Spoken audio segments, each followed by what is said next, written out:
G'day everybody, welcome to Faith, Culture, Politics in Australia with Mark. I'm Mark Neugebauer. Going to be covering a little bit of time in this episode talking about the South Australian state election in March 2026. Going to go through a little bit of a slideshow presentation. Going to go through a few things that I think is going to be important for South Australians and voters to have a look at. Particularly on the side of your, I guess, centre right, conservative sort of leaning voters, voters that are disenfranchised. They've seen sick of overreach in government. They're looking for more accountability, transparency, honesty, and so forth.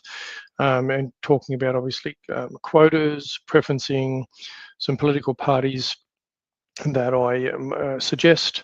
You obviously have to do your own research and due diligence, and I'm only giving suggestions, so not affiliated with anybody, but I'll get into it because I'll cover that in a few slides. I'm going to go through a few slides and a website and so forth, and cover that for you there. So we'll get into that now.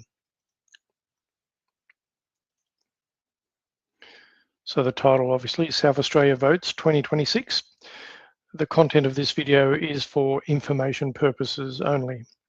Information can change, so it's up to you to do your own due diligence and research as well. But obviously, wherever I'm uploading on the whatever platforms, if you obviously want to give feedback and comments and so forth, correct me on things, discuss a few things, that's fine. This video will focus predominantly on the Legislative Council for the 2026 state election in South Australia, because I believe that's where it's possible to really start getting some change. We see obviously the Labor Party has got a real stronghold in South Australia in regards to lower house seats. So my focus is really about the Legislative Council and try and give you some information on that. Although I'm mentioning names and parties I'm not a part of or endorsing a particular individual or party. I'll be discussing individuals and political parties who I believe, in my own opinion, align with the principle of national and individual sovereignty, minimisation of government and bureaucracy, honesty, transparency, accountability from politicians and bureaucrats, minimised influence from global corporations, think tanks, lobby groups, and keeping the legacy political parties honest. I'm not funded by or supported by any large donor, lobby group, think tank, or political party. I do receive some small financial support from a number of small individual donors via my social media platforms and buy me a coffee just through my platforms. My views are my own. And the research and things that I've done is my own, and as I said, I can get things wrong and people can call me out, which is fine. The only thing I'll be upfront and honest with you for on every occasion is that I would never ever on any ballot put any Greens party or Greens candidate, Labor Party or Labor candidate, or any progressive left-leaning candidate of any political party or persuasion on my ballot. And that's just me. So that's just for a bit of a disclaimer there. Now, if we get into it, have a look at some numbers. So in the 2022 South Australia state election, there were approximately 1,266,719 enrolled voters. In the 2025 federal election, there were approximately 1,306,665 enrolled voters in South Australia. So that was up 39,946, so nearly 40,000 voters enrolled increase in those couple of years. In the 2022 state election, the total votes cast in the Legislative Council were approximately 1,129,077.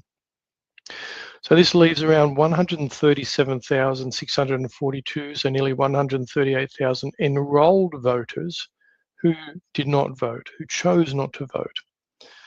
In the 2025 federal election, the total of South Australians votes cast in the Senate were approximately 1,202,114. This leaves around 104,551 enrolled voters who did not vote in the federal election. It was down around 32,488. But as a note, people are generally more likely to vote in federal election compared to the state. Now, obviously, I'm raising this is because I know there's a lot of disenfranchised voters out there. There's a lot of people that just say, well, who cares? Why should I bother? It's not going to make a difference. You know, there's a lot of people that believing the governments are corrupt and corporations, some people's viewpoints of that, all those sorts of things. I'm not dismissing your frustration. I don't totally align with the thought process that some might have in that regard, but I understand why you're misguided. In the 2022 South Australian state election, there were approximately 40,000, nearly 41,000 informal votes cast for the Legislative Council. So these are ballots that were rejected as invalid, so donkey votes. So people just go in there and go, well, what the heck, stuff it, I'm just going to write. No, none of the above, don't really care. In the 2025 federal election, there were approximately 38,000 informal votes cast for the Senate by South Australians. So these ballots were rejected as invalid.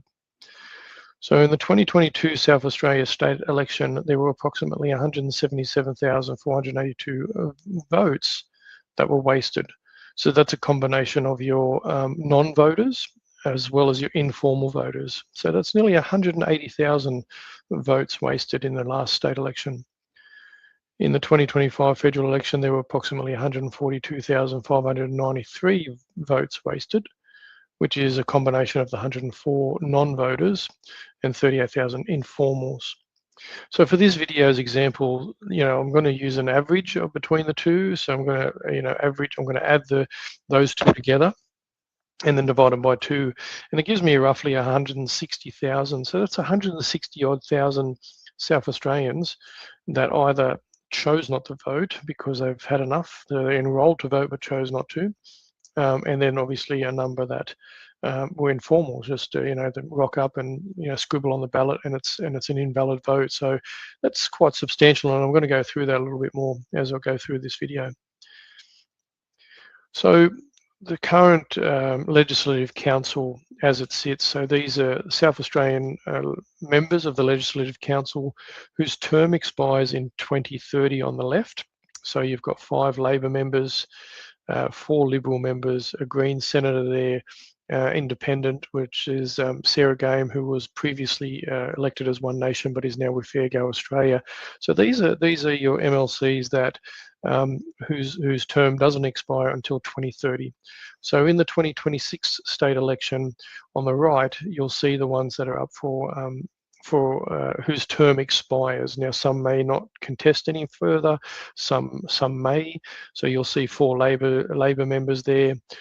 You'll see 3 Liberal members there, and then independents. So you've got Connie Benares as SA Best, and Frank Pangello, who I believe obviously now gone over to the Liberals. Tammy Franks is Green, who was previously Greens, and Jing Li was formerly Liberal. So they're the ones that are whose seats are going to be replaced in 2026. The ones on the left have still got another few years into 2030. So I just wanted to give you a bit of an overview on that, so you're sort of aware. Now let's talk about quotas here, and I'm just going to go through this a little bit quickly, and I'm going to sort of give my thinking on sort of rough quotas. But again, people can call me out, correct me, whatever. That's okay. And this is kind of how I've come up with it. If I'm wrong, I'm happy to be called out. So in the Legislative Council, we're looking at filling 11 seats. So Legislative Council uses statewide proportional representation, single transferable vote. The quota to elect 1 member of the Legislative Council is calculated as the amount of formal votes divided by the number of seats plus one, which is called a droop quota. So the enrolment is projected for 2026 at around 1,328,188 by June 2026. That's per the Electoral Districts Boundaries Commission, and people can look that up if they want to. You have a search up Electoral Districts Boundaries Commission, December 2024 report. So that's up 21,523 from actual from the actual 2025 federal enrolment that I showed you earlier. So it's a in stand, it's sort of, it's in line with the increase from 2022 through to 2025 election, and then obviously projected into 2026. So based on this, if projecting quotas, formal votes would be the amount of enrolments, average wasted votes calculated, which I calculated earlier. So enrolments of 1,328,188, which is what's projected.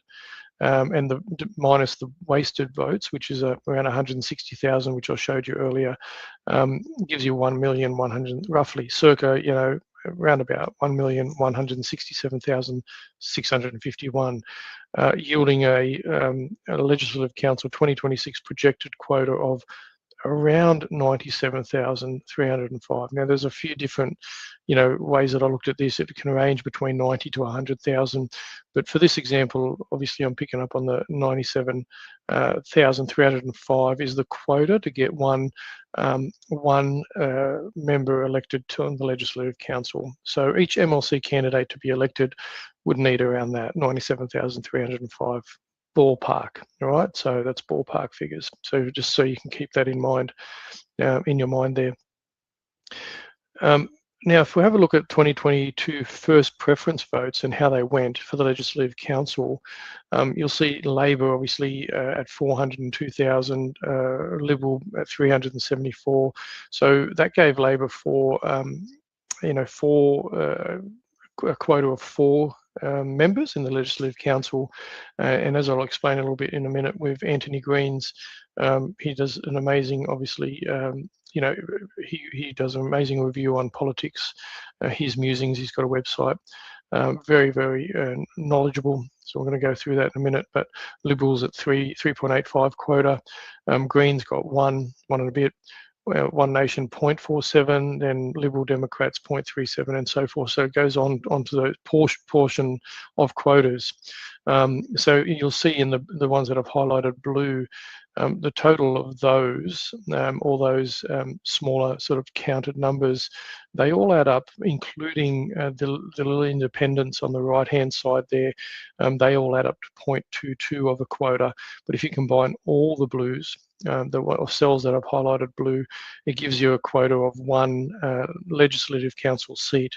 Now, as I'll explain in a minute about the preferences, a lot of that quota was wasted because the preferences didn't flow, because people didn't allocate another party or individual. They didn't give preferences correctly, so they were pretty much wasted.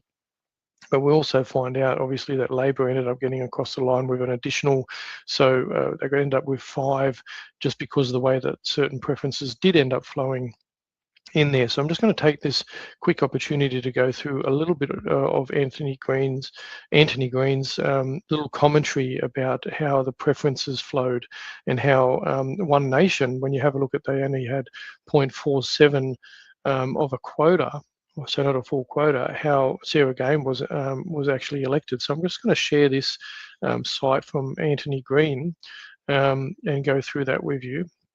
Just quickly, his analysis on this. Now, if I scroll down, and I'm just going to read this bit for you. And I know, I mean, he's done. You can go to his website and check this all out yourself. He's very comprehensive. So I'm only giving you a sort of a bit of an overview. And again, for me, I'm making no apologies. It's not going to include Greens or Labor or left-leaning parties. I'm talking, parties that I feel that I've seen could be more, or independents could be leaning more towards, your sort of centre-right. Conservative kind of parties. But let's have a look at the summary of preferences here. I'll just see if I can make this a bit bigger for you so you can see it. So we're just going to read through this with you here.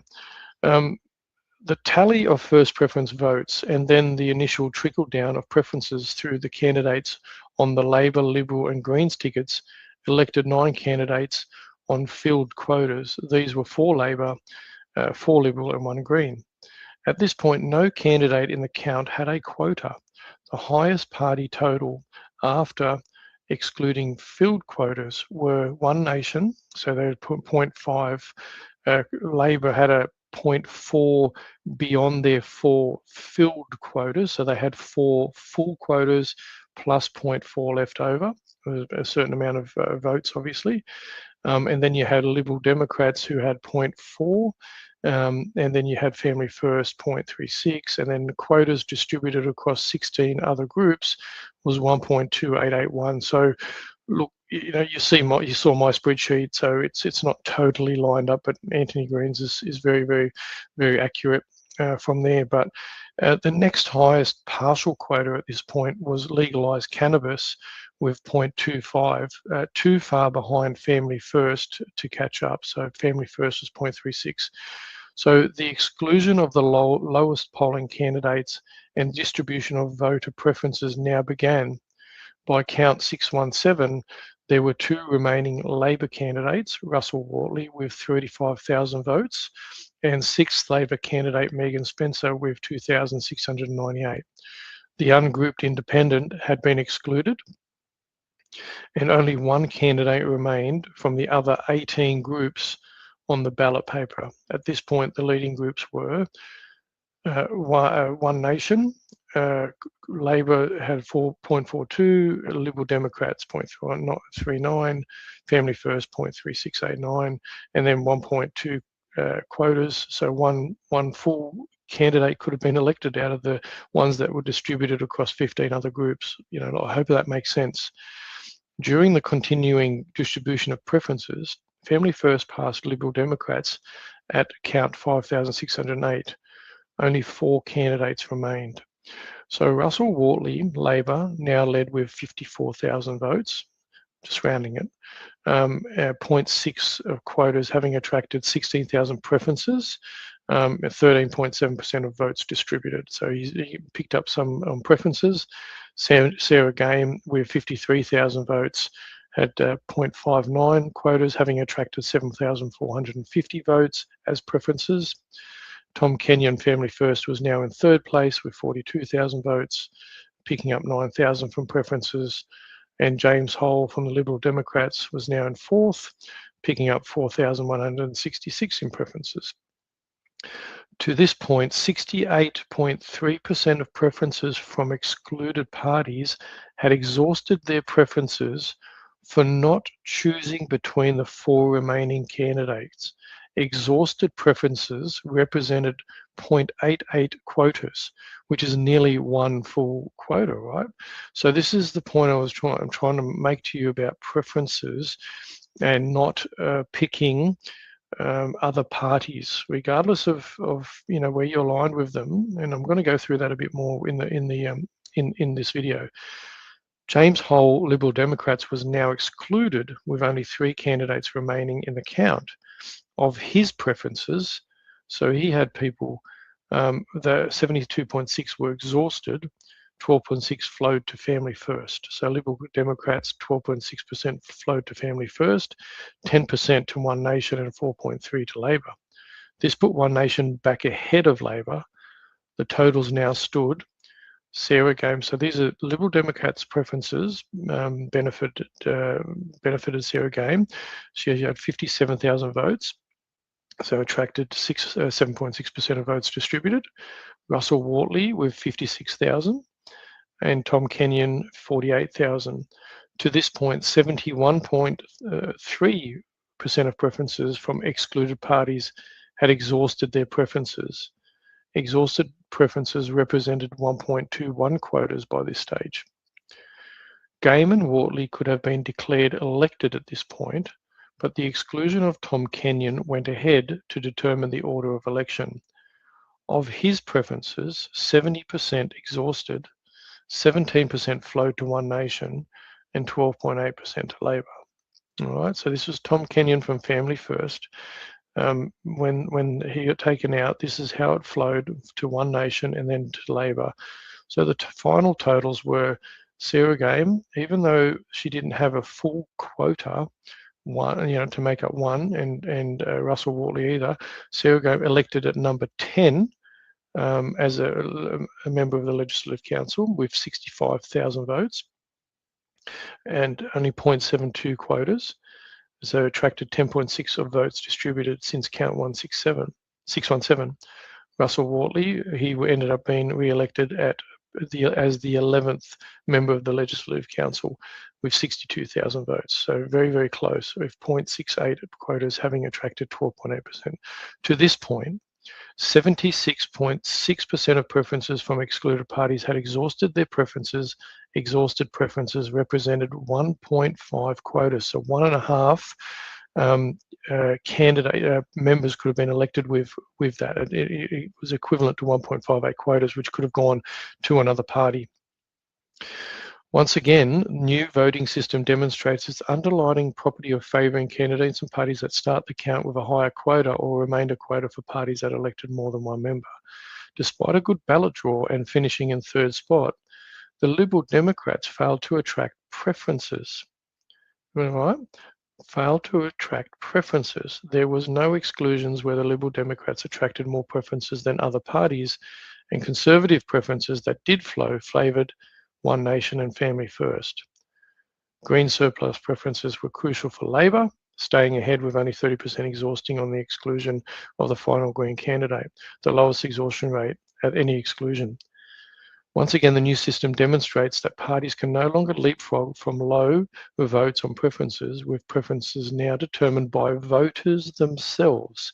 It is clear that voters tend to gravitate towards parties they know over other alternatives on the ballot paper. And you can check out that whole blog of Anthony Green's there. If you like, you can. There's a fair bit that he covers so much, very, very detailed, and I'm only sort of giving you a bit of an overview. So that's anthonygreen.com.au on there.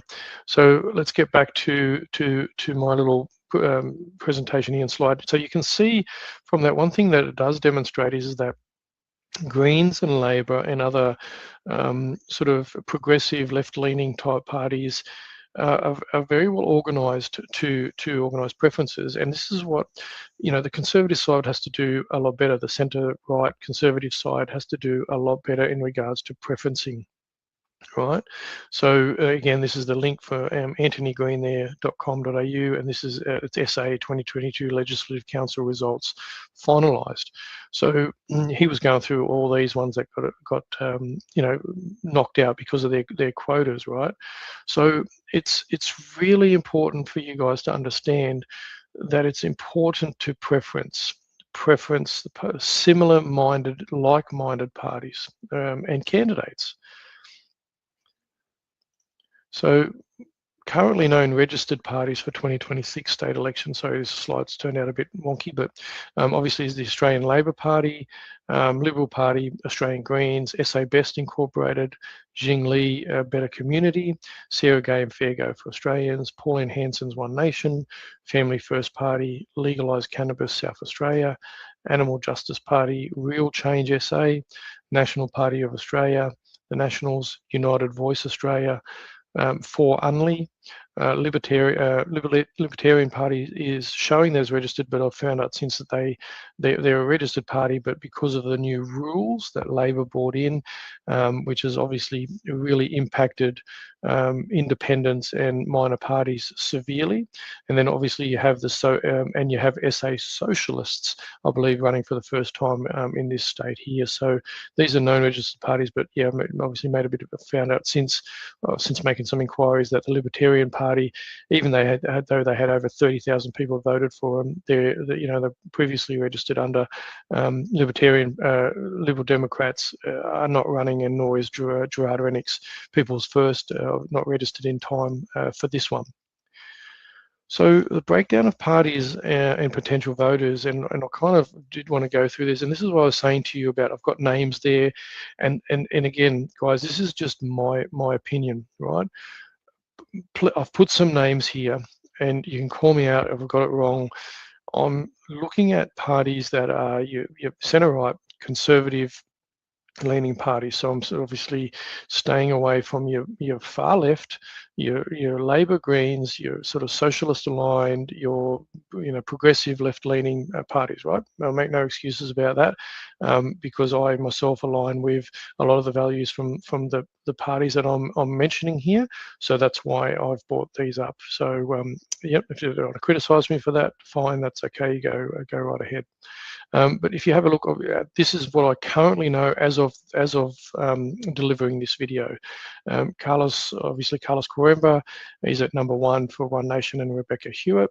I've got Real Change up there. Stephen Polaris looked a little bit into Stephen. I think he's was looking at running as an independent with the new rules. He's obviously created Real Change, so he's there. I may have it totally wrong in regards to where he sits on his political stance, and then whether or not he runs a second candidate under Real Change. You've got Family First, who I know has got Deepa Matthew and Christopher Brohy.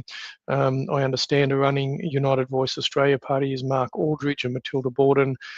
With Fair Go now, as I understand it, Henry Davis is no longer involved, and Jake Hall Evans has moved up in the #1 spot, and Angela Rogers is there at #2. And then I've got some spots there for independents. As I understand it, there's some pretty good quality independents that have a sort of conservative centre-right sort of lean to them. So that's why I've got them in there. And then you'll see your Liberals there on the right-hand side. You've got Ben Hood, Heidi Girolamo, Rowan Mumford, Taya Hennessy, KD Singh, and Belinda Crawford Marshall.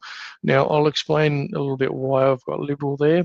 And it really just comes down to really just not I prefer people not to exhaust their vote, just to waste their votes. I'd rather have them go somewhere, and especially some pretty strong Conservatives. And I know I'm going to get some flack here from people that say, the Liberals are cooked. I totally understand. As a party, the machine is broken, but there's some good candidates that have some pretty strong values that align align with my viewpoint, and that's why I did want to put them there on the right-hand side. And you can see People First in the right-hand bottom. People First not registered, and Libertarian Party registered but not eligible to put ballots in for the 2026 election.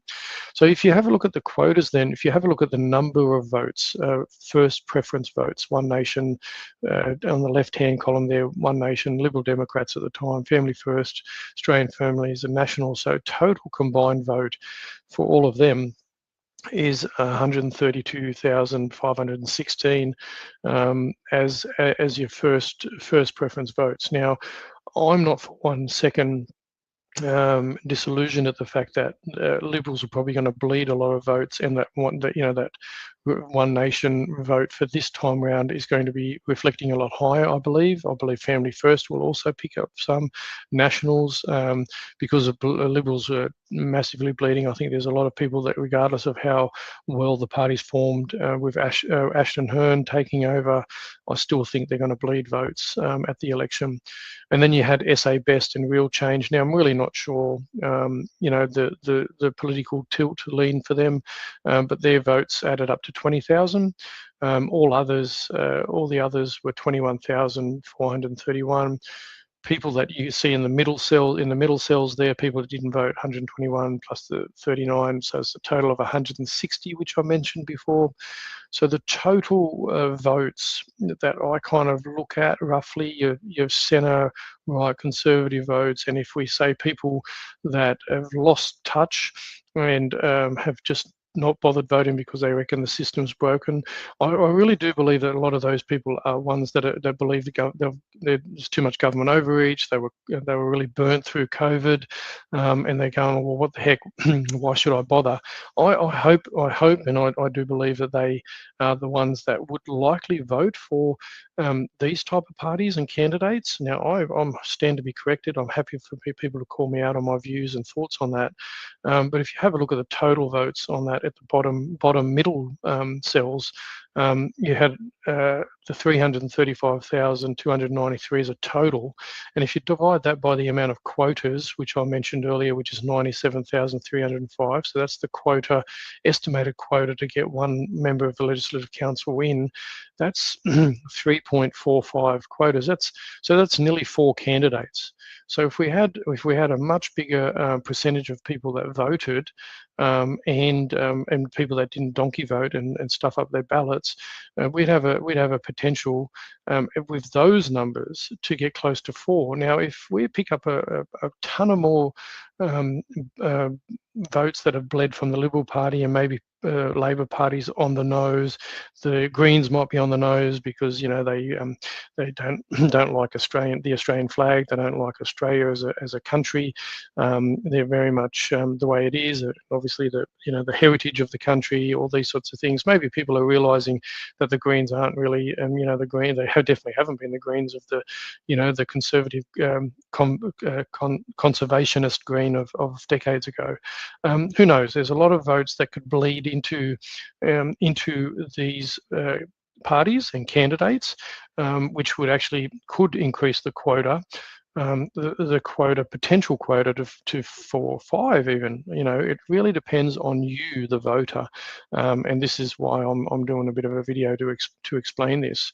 And then obviously on the right hand side with the Liberals, they had 374,000, so that's nearly 4 with preferences. Obviously, you got to pick that gets them over 4. But if we're looking at a massive bleed from them, some commentators are saying that they may only even pick up 2 seats, which would get Ben Hood and Heidi Girolamo in. Now they're hoping, obviously, with preferences, they'd obviously get Rowan or put someone possibly like Taya Hennessy in as well with preferences from others. Traditionally Family First have chucked their votes there and so forth. So I'm hoping that makes a little bit of sense. But let's move on to another slide here. So it's explaining the ballot a little bit. As this is above the line and below the line. I'm only talking Legislative Council. So vote above the line, so you mark a 1 for your preferred candidate, then mark additional boxes for your preferences 2, 3, 4, 5, and 6. So this is optional, right? So they say it's optional, but what I'm saying, if you are going to vote above the line, it risks exhausting your vote if you only put a 1 in the box above, right? That's all you're obligated to do. But what happened? Let's use say One Nation, for example, and if the quota is 97,000, and let's say 120,000 of South Australians vote, 120,000, that gets Carlos in. But there's 30,000 votes that end up going that end up trickling down into Rebecca Hewitt. Now, with preferences, you may pick up another bucket load of votes that brings her up to the 97 quota, which then gets her elected as well. But anything above that, let's say you got 220,000 people that decide to vote for One Nation, right? It's a big uptick from last time. But that gets both of them. That's 180,000, nearly 200. So you got 20,000 votes left over. Now, if you only put number 1 on One Nation, that's 20,000 votes that end up going nowhere. They get exhausted. But if you also tick, say, a party like Family First or an independent that you like, and you put them next, the votes are going to once they get both elected, your votes continue. They don't get wasted, right?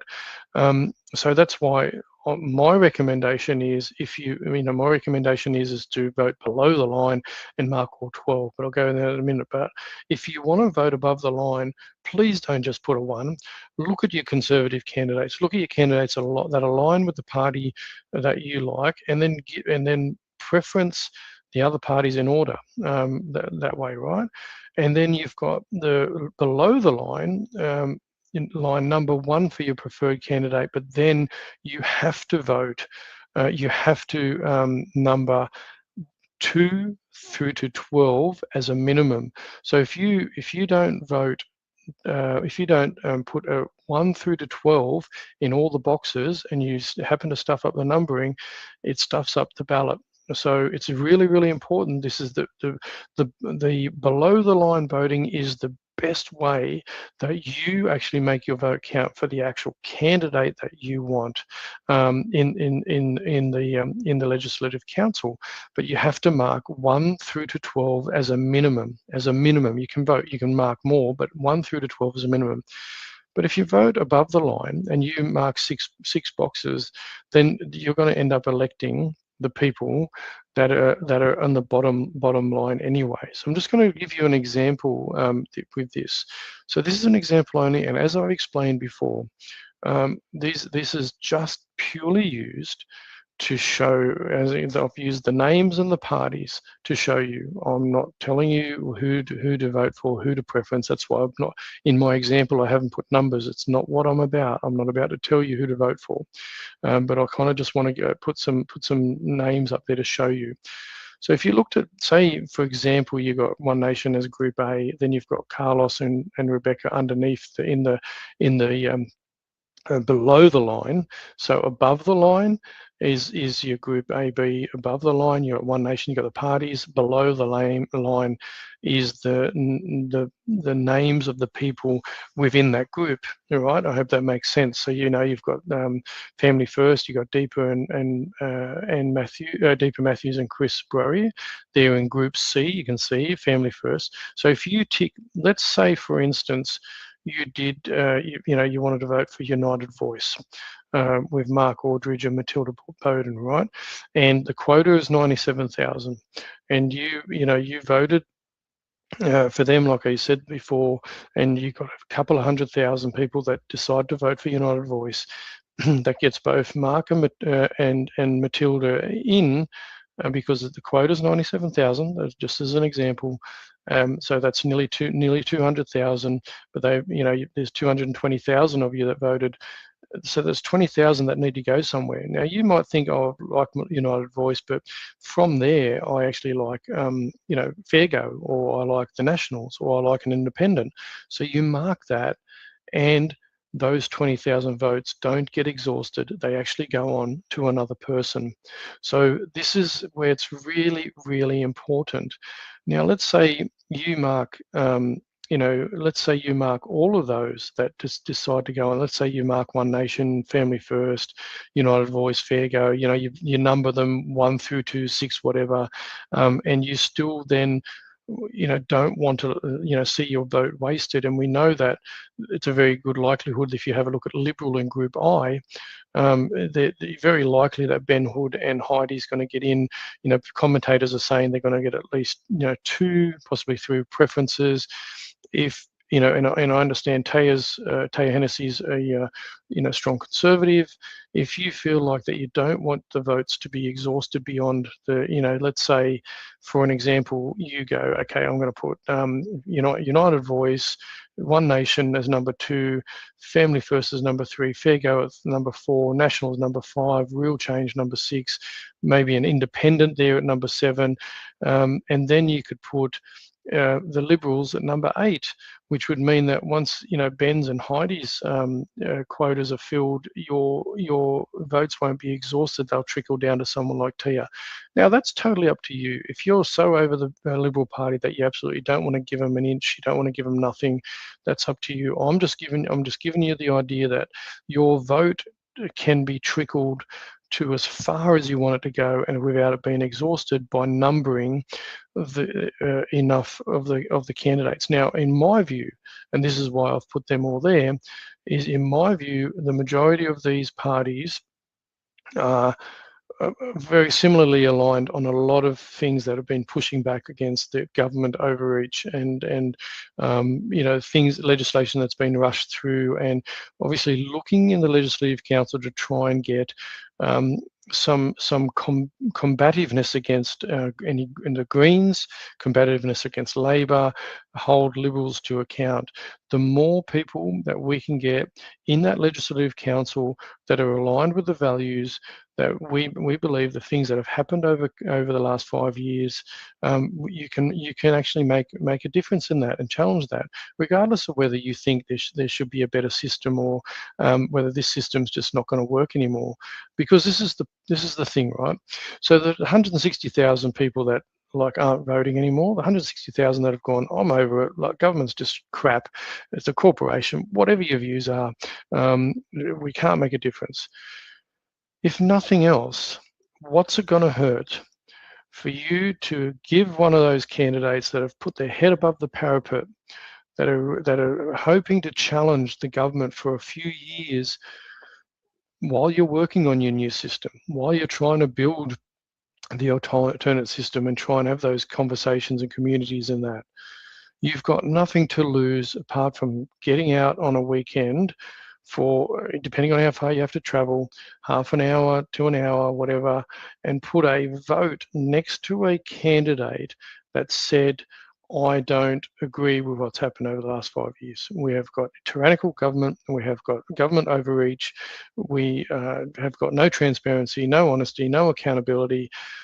What have you got to lose by getting out there and putting your vote at, if you don't want to vote in the lower house, whatever, but you can make a real difference in the Legislative Council. So I'm imploring you, the 120,000, 160,000 that don't want to vote, want to put in a donkey vote. I'm encouraging you to at least get in there and fill out the big long ballot, and look at your conservative candidates and parties, and give them a chance to at least stem the flow of tyranny that's going to happen in this state, because we see that Liberals aren't going to claw back much. The Labors, they've got the golden touch at the moment. The media's on their side. Malinowskis is really, smoothing over. He's got the PR campaign. He's got the media. They've got the money. He's put in the legislation to make it harder for others to try and get out there and get their message out there, right? We need as many people, good people, in the Legislative Council to push back on that, while you continue with the alternative system, while you continue with building your community groups and your, ways of getting outside the system. But allow the people that want to try and stem the tyranny within the system, give them an opportunity. That's all I'm saying. That's all I'm calling you to do. All right. And just last little slide, what I wanted, because I know this has gone on a bit, and you can throw me questions, whatever, reach out to me, that's okay. But I just wanted to finish on this, is remember, you as an individual control the vote. Regardless of, even if you might like One Nation, you like Family First, whatever they're telling you to say, well, we want you to vote this way, you own the vote. You own the vote to the individual candidate that you want to select, that you want to see in the Legislative Council. And that's why it's so important. If you vote below the line, you have full control. But obviously, if you vote above the line, whoever the party is up the top, then the people underneath are going to get the vote. But number as many boxes as you can above the line, and below the line at least 12. Okay, at least 12. Research your candidates, not just in the Legislative Council, in the upper house, but also in the House of Assembly, the lower house. Research them. Really make an effort to put a tick next to the people that you really want in there. Call them, attend their office, attend town hall meetings, ask them to a community event yourself. Most importantly, vote wisely. Because at the end of the day, your children's future depends on it. Absolutely depends on it. And so much more now for those that are conservative lined, whether you're Christian, whether you're conservative, whether you're centre right. If you don't want to get hammered again this election, vote wisely. Think about what you're doing. Take the effort. If you're enrolled to vote, you just mark the boxes for the ones that have shown and demonstrated to you that they have pushed back over the last 5 years against tyrannical overreach. They've demonstrated that they've called out bureaucracy. Give them a crack. Give them a chance. Don't waste it.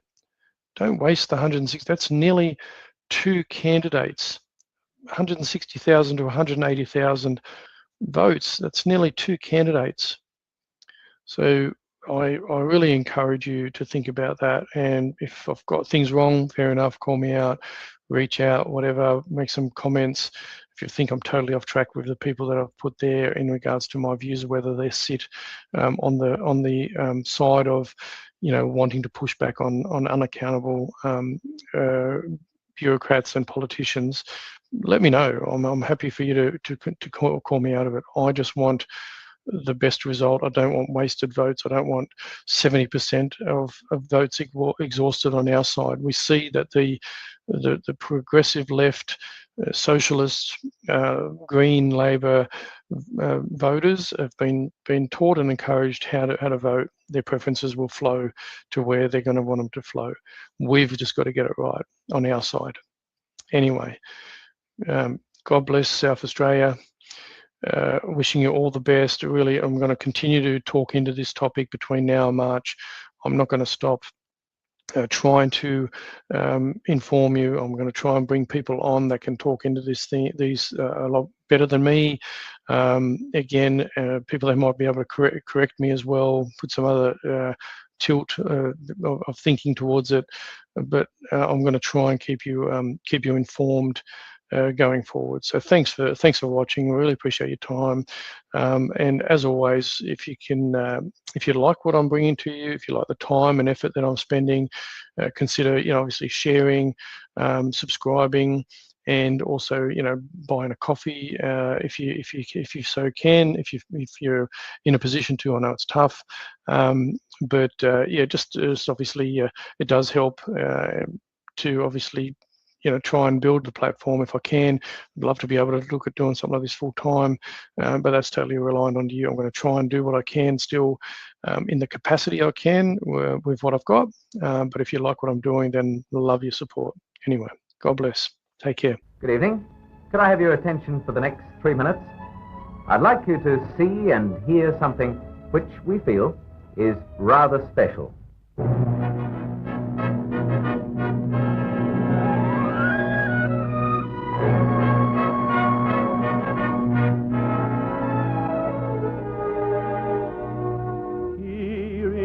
God-given land of ours, Australia, this proud possession, our own piece of earth, that was built by our fathers who pioneered our heritage.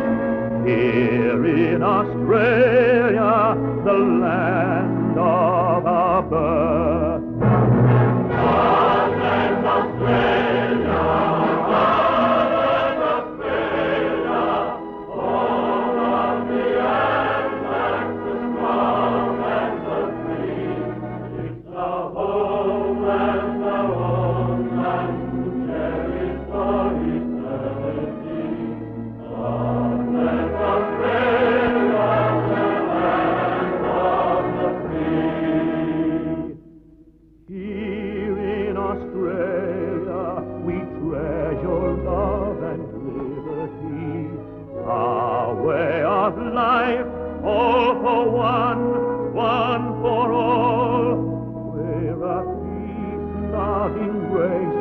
But should danger ever threaten us, let the world know we will